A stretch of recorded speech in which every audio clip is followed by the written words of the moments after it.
Hello everyone, welcome back to the channel and to another video.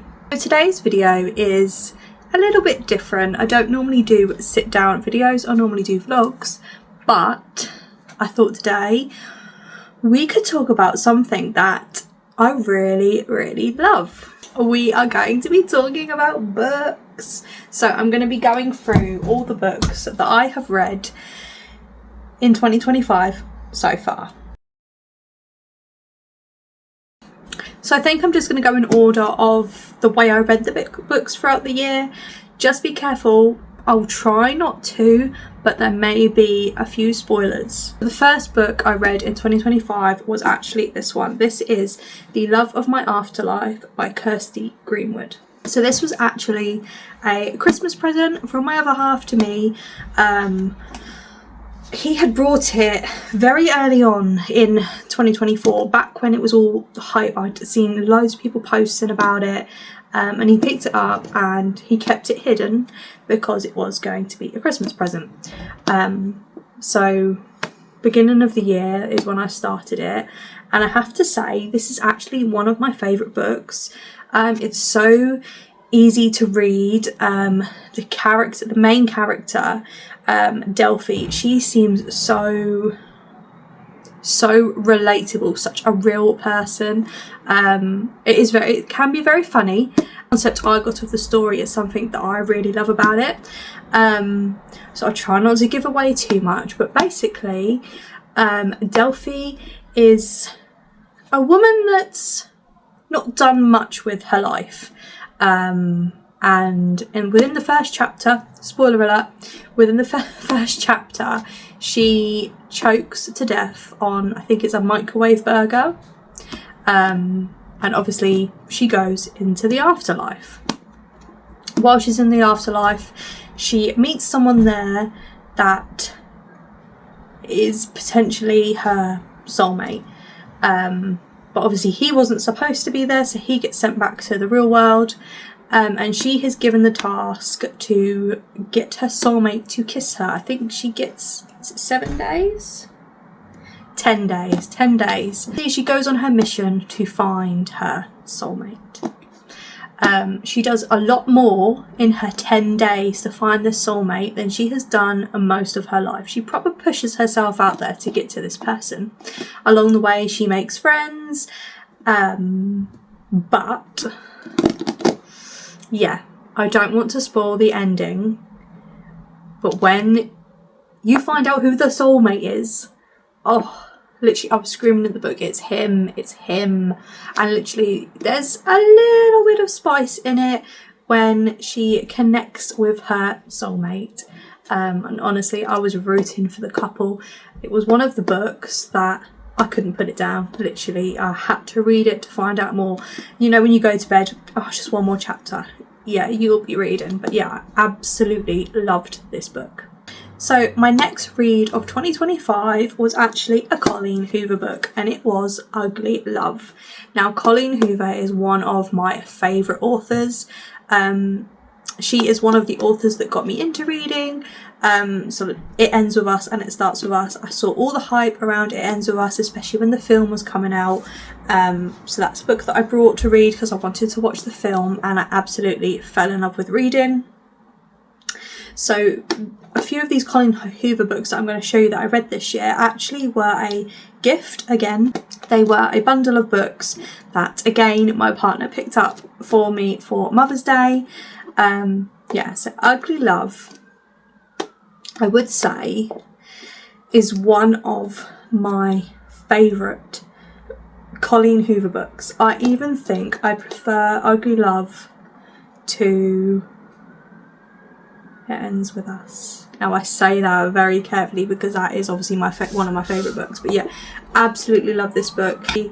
The cover, yeah, when you read the book and you get the little plot twists, the cover makes sense.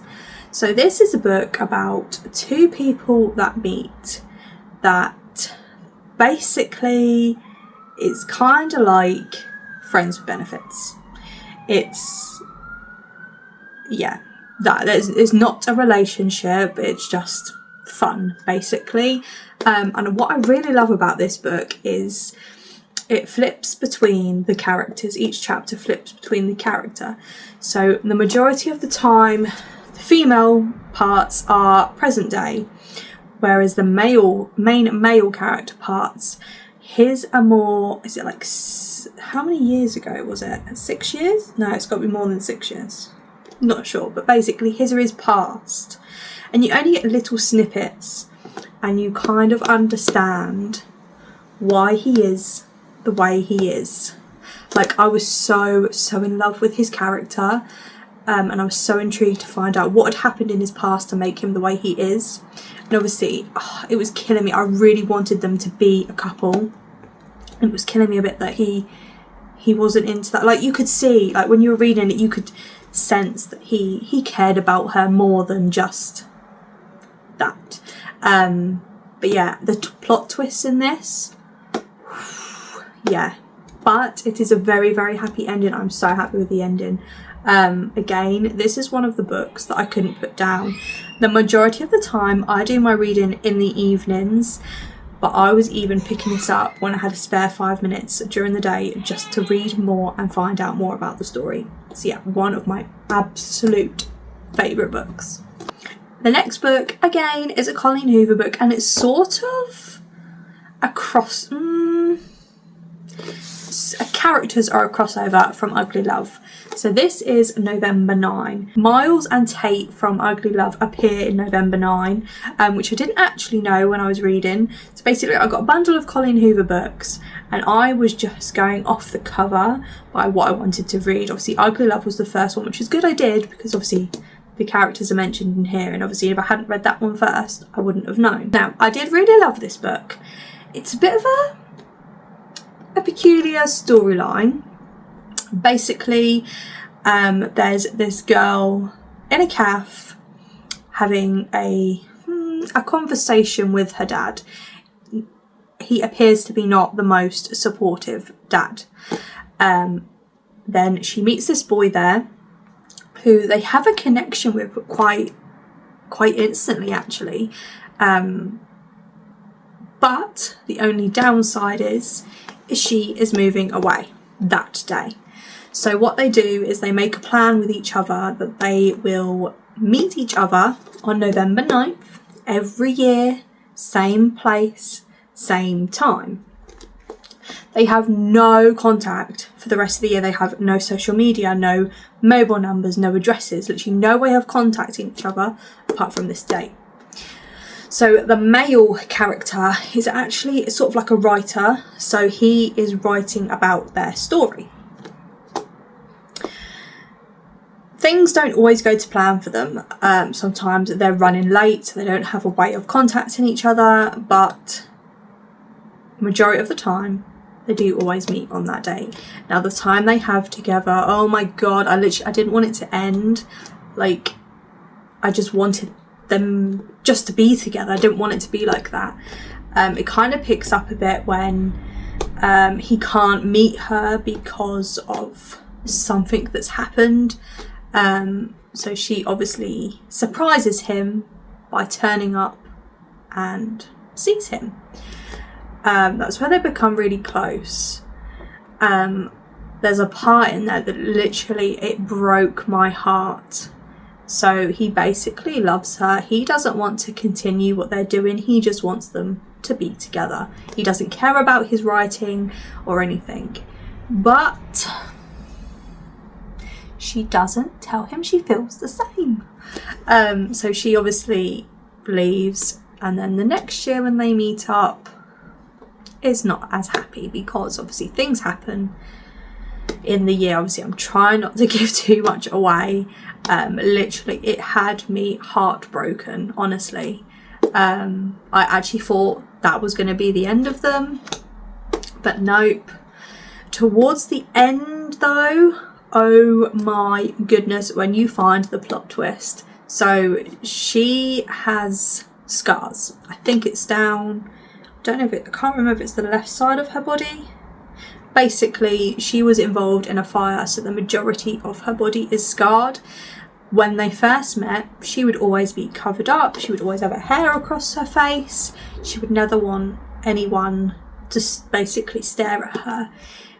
He stares at her from the minute they meet, but not because of her scars. He finds her beautiful, and the way he makes her feel, the confidence he gives her, shows, because each year she embraces who she is and her body.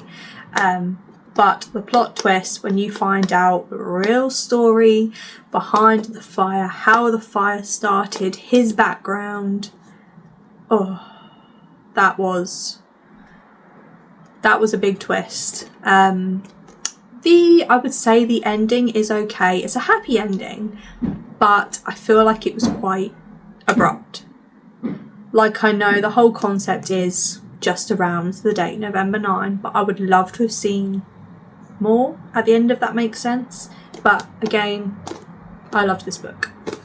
The next book I have read in 2025, again another Colleen Hoover book, but it is All Your Perfects. Now this is one of the books of Colleen, like majority of the books I have read are all about a romance and little spicy bits. This is the first book I read that didn't have that. It is actually a trigger book. It's a trigger book to me anyway. So this is the first book that I have ever read that speaks about infertility. So obviously, please be very careful. Obviously, I'm trying not to give too many spoilers, but please be careful if you go to read this book if infertility triggers you, because it is spoken about in here. But obviously, this is one of the first books I've ever read about infertility, and it was so relieving to read. Obviously, some topics like that can be quite triggering, but it was a relief to read, to see it out there. I have never really read anything that speaks about it, that shows not just the infertility but what it does to the relationship or the people. It was just an amazing book to read. It starts off with two people that meet in a corridor because their current partners are, so obviously her fiance is doing things with his girlfriend, but if it wasn't for that, they probably wouldn't have met, they probably wouldn't have ended up together. So they are a married couple who have been trying to have a baby. The majority of the time, obviously, you have love, marriage, baby, family, majority of the time. But it shows you the raw side of what infertility does. Like obviously constantly tracking your cycles every month, seeing a negative or having your period come or anything like that is so heartbreaking, and it really reflects in this. It shows that even though they love each other, like, she feels a bit drawn back from him. Like, she doesn't want to be intimate with him because she knows in her mind she wants to be intimate because she wants a baby. And obviously she knows at the end of the month she's going to feel that heartbreak over and over again. It was a bit of a tough read at one point because it was tearing them apart so much, and when you see what happens with him, it's literally heartbreaking, but it's nice to see the male perspective, especially with a topic like this. On their wedding, I think they sort of like eloped, but on their wedding they had a lockbox with notes in, I think it's notes into each other, and after so many years they could read them. They could only open it in case of an emergency.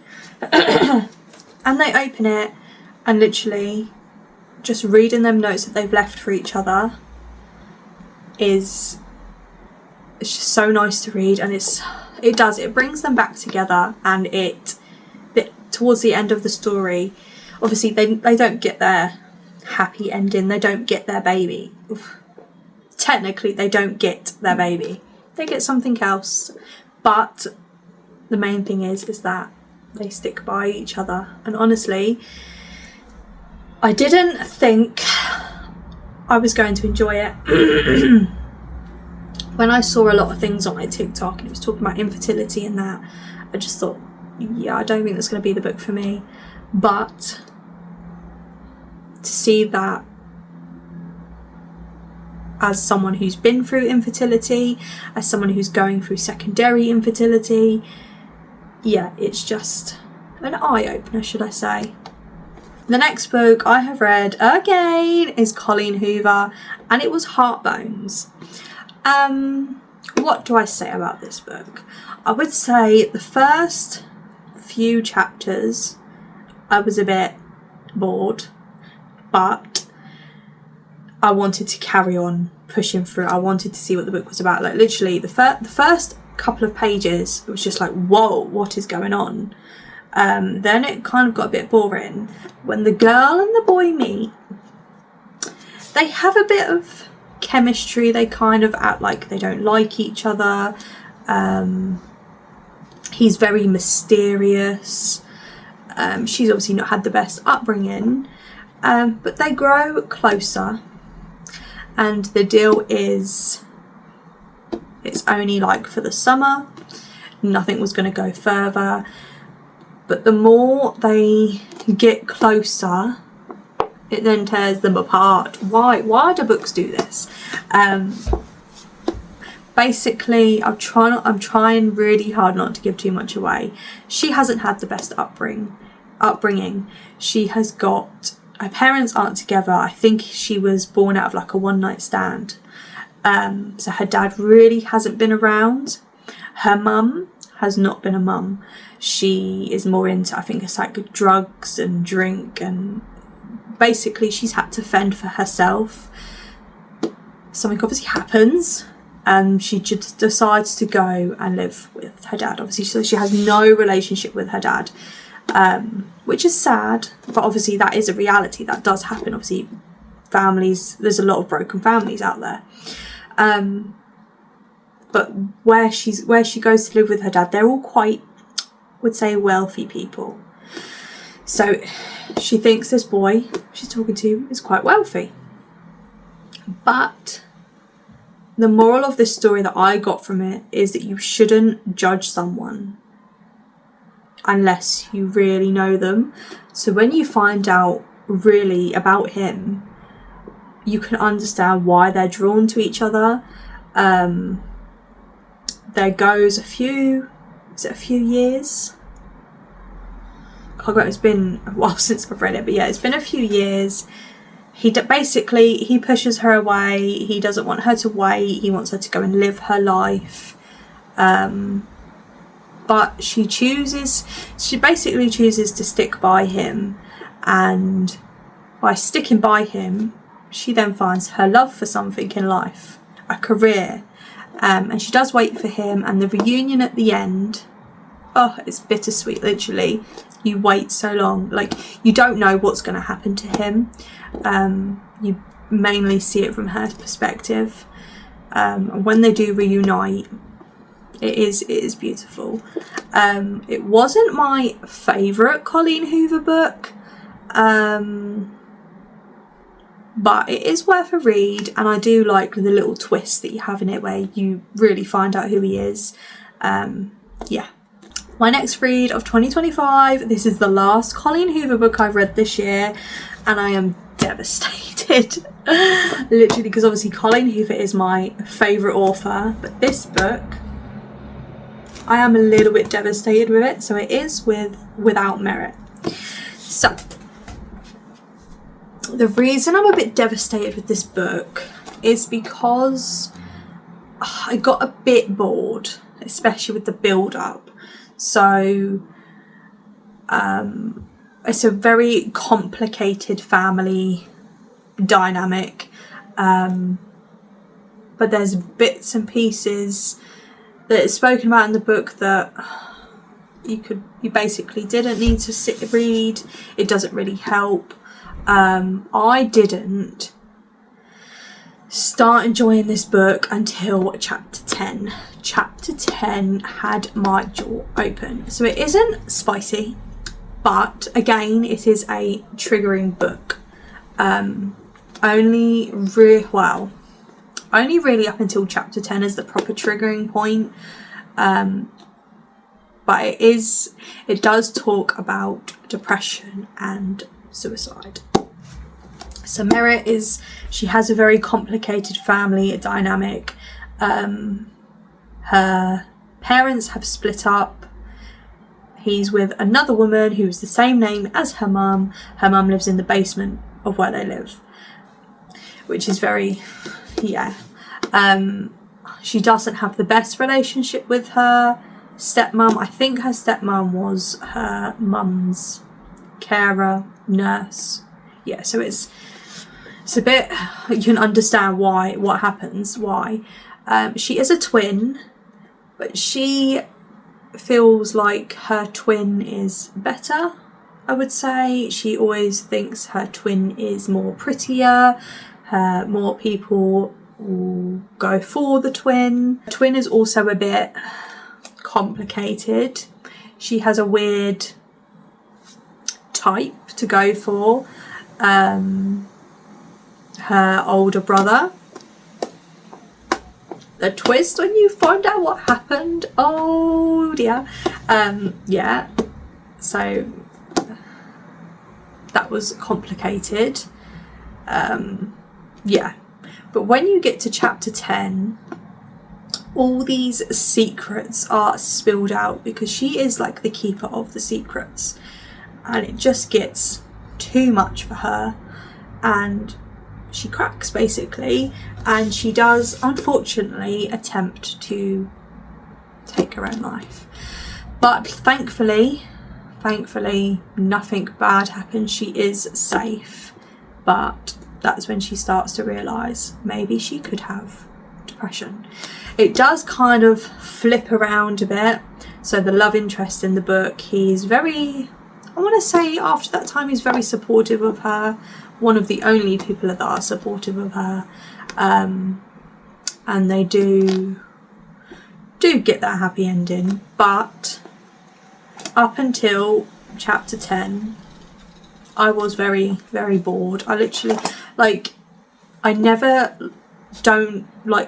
always like to finish a book whether I enjoy it or not, just because I feel like if you continue it might become a bit more interesting. So I pushed through, but again, I didn't really enjoy reading until chapter 10. Yeah, that's just my opinion. Obviously, other people have different opinions, but yeah.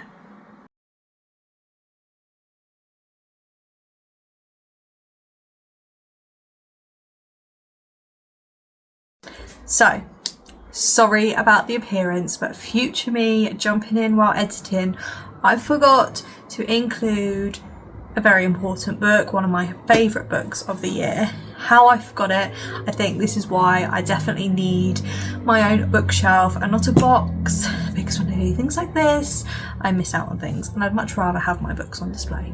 But anyway, one of the most important books I forgot to add in was actually No Mercy by Louise Still. So this particular book I found by just scrolling through TikTok one day, and Louise was actually on a live with her book being shown. Now, I think Louise is a self-published author, so she does all of this herself, and this is her first book.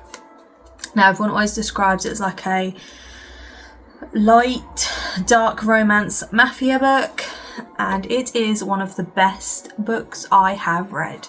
So obviously, when I first found out about this book, I joined the live and she was discussing what the book was, and I was umming and ahhing, do I get it, do I don't? And the more she was talking about the book, about what it was like, little snippets is what was in it, I had to buy it. So on that live, I caved and I obviously purchased the book, and it actually come with a little freebie. So it came with its very own bookmark. It's double-sided and it has one of the very well-known phrases in the book, "Hello Buttercup." It was actually also signed, which is amazing, and it also come with another little gift. So it actually also come with a little bracelet, which was handmade, I believe, and it is red and black with a little motorbike on it, because obviously in the book there are motorbikes. So about the book, when I tell you I couldn't put this down, I mean I couldn't put it down. So the day it got delivered, I immediately started reading it, and yeah, I couldn't stop. It's written in a way that I really like. So I quite like books that have fairly short chapters, just because when I stop, I don't like to stop in the middle of a chapter. I like to finish the chapter before I stop. And sometimes, you know, when you're thinking, oh, one more chapter, then I'll go to bed. If the chapter is really, really long, it kind of puts me off, but these were really quick, snappy chapters, which is what I loved. So basically, this book is about a mafia family. So there is a girl in it called Eva. She is a private investigator. So she is actually following one of the brothers from the mafia family. And the brother Axel, who owns like a gym, he's basically spots her outside the gym, and he is immediately drawn to her. He becomes obsessed with her. I really am trying not to give spoilers away, but there is a little game of hide and seek. Now, once you've read this, you will not look at hide and seek the same way, let me tell you that. So I really love this book. Not just because of the story, like it's got the short chapters, it gets to the point, it has the plot twists. The thing that drove me insane was the ending leaves you on a cliffhanger. So obviously she is writing the second book. I'm not sure when this is being posted, but the second book is due out very, very soon. And honestly, I cannot wait to get my hands on the second book to find out what happens. When I got to the end, I was like, oh my God. Like, you can't leave it there, I need to know more. But honestly, one of the books that I cannot put down. And I cannot believe I forgot to originally include it in this video. But this is my sign to get myself a bookshelf, to have all my books displayed so that I can see them all. The next 3 books are probably my favourite books this year. So I am technically currently now in my cowboy romance era. So I am currently making my way through the Chestnut Spring series by Elsie Silver. So one of the first ones I read obviously is Flawless. Whoa! So I read this, and this is based around a bull rider called Rhett who had my heart. I want to say had my heart. Literally, I read this book and I was literally in love with him. So he is a bit of a loose cannon, would you say? He's a bull rider and things happen, and he's basically got in his career in a bit of a pickle. So his boss tasks his daughter to basically babysit him, to make him look good in the cameras, to build up his image with the public. He nicknamed her Princess. And basically the rule is, keep your hands off my daughter. So they kind of act at the beginning, they kind of conflict a lot. He always seems really grumpy with her. She always seems really irritated with him because he doesn't do as he's told. But he finds her very attractive. She finds him very attractive because I think he was her crush when she was younger. You can see the chemistry building, but obviously the rule is that they can't be together, which is a horrible rule because they are perfect. This is probably one of the first proper spices, would I say? Spice. Yeah, the spice in this. When it started, it went on for a few chapters, I would say. And the details it goes into. Whew, But yeah, it's a beautiful, beautiful happy ending. The relationship they have is and yeah, literally one of my favourite books. Obviously Ugly Love is a favourite of mine, but that's from a different author. This is one of my favourite Elsie Silver books. Yeah, definitely so glad that I picked up this book and read it after seeing all the hype. I'm glad I did. Now, the next instalment of Chestnut Springs is Heartless.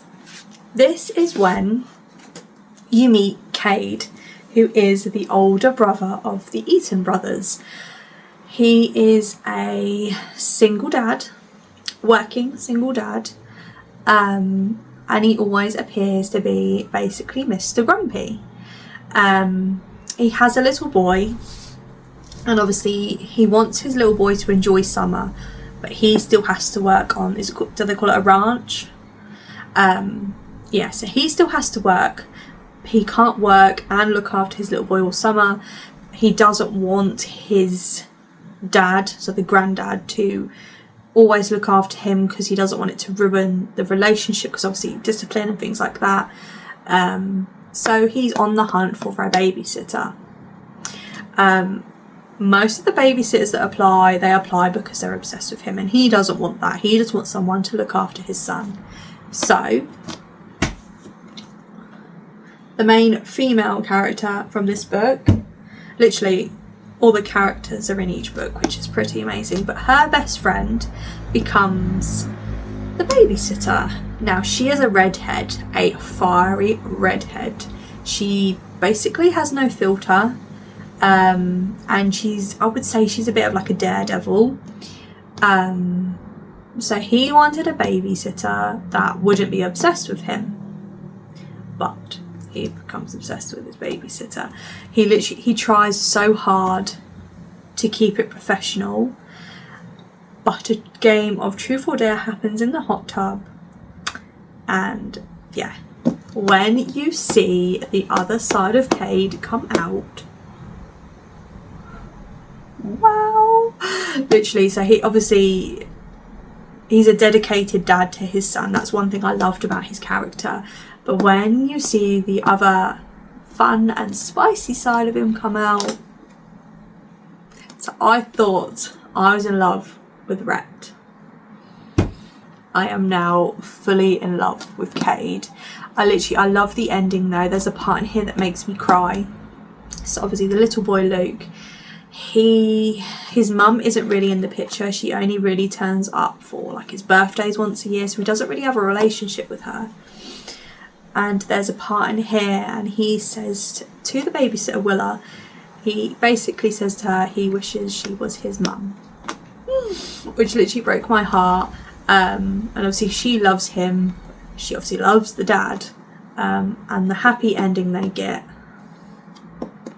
10 out of 10. I blooming love this book, my favourite book. I would reread this right this second, but obviously I want to see what's the rest of the series. But yeah, this one definitely has my heart.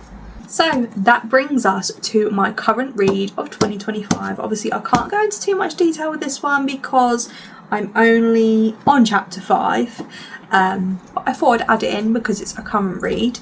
So it is the third instalment in the Chestnut Springs series. This is Powerless. At the moment this is following a character called Jasper, but that's all I can say really, because obviously I haven't read it, so I can't give too much on this book. But this is my current read. But obviously if you like this video of all my current reads of the first half of 2025, I will definitely do the second half of 2025 and obviously talk about this book as well. But obviously I'm really loving my cowboy romance, my Chestnut Springs book, so I could not put this in. But yeah, all the books that I have read in 2025 this year. If you've read any of them, let me know in the comments what you thought. Any book suggestions. Literally I am on my book loving phase. Actually I need a bookshelf because at the moment I'm having to store my books in a plastic books. So I do really need a bookshelf. I'm on the hunt for one, but where to put it, I don't know yet. And I've got loads in my drawer beside my bed to go on to next. But yeah, I really hope you guys enjoyed this video. Leave a comment, like, subscribe if you'd like to, and I will see you in the next one. Bye everyone.